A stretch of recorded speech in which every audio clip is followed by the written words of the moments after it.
Pemirsa, dalam seminggu terakhir kasus Omikron di dunia mengalami kenaikan signifikan.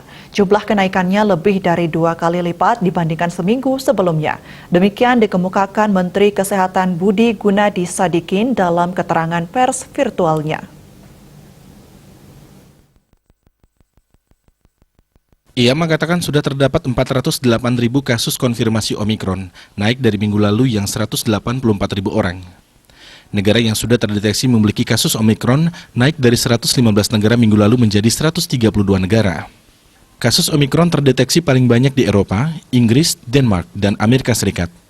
Itu semuanya di atas 20.000 kasus. Afrika Selatan sendiri sudah turun ke angka 1.800-an kasus.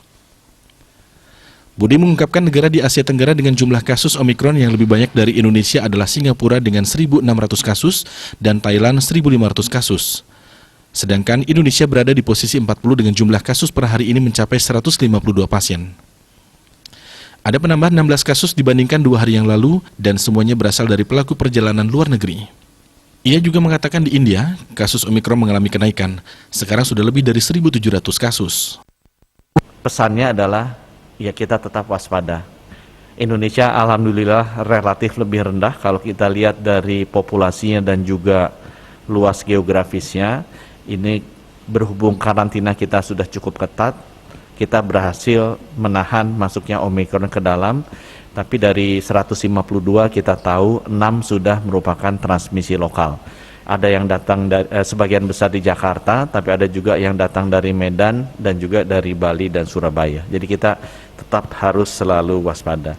Kasus transmisi lokal mayoritas berada di Jakarta, tetapi juga ada yang datang dari Medan, Bali, dan Surabaya. Budi mengungkapkan secara klinis Omikron mampu menghindari antibodi vaksin, tapi tidak menyebabkan gejala yang berat. Berita baiknya, untuk kasus Omikron secara klinis, walaupun perlindungan antibodinya berasal dari vaksin bisa dilalui, perlindungan dari T-selnya masih bisa melindungi dengan cukup baik. Hal itu yang menjelaskan mengapa pasien varian Omikron yang masuk rumah sakit dan fatal tingkatnya lebih rendah. Diah Dewi Bali Pos melaporkan.